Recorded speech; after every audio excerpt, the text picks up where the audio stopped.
So hubby just unboxed the new Iceman slushy machine.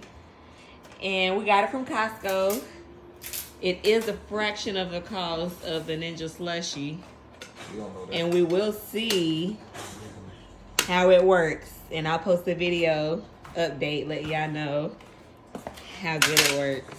I'm so excited. I wanted a slushy machine so bad. All right, let's see here.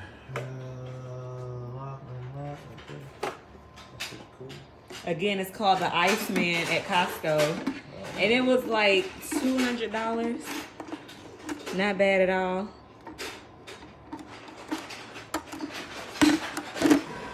So far, so good. It's already done slushed up really nice. I'm about ready to try this thing.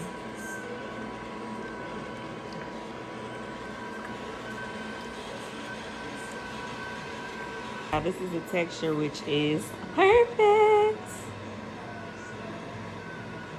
It is perfect.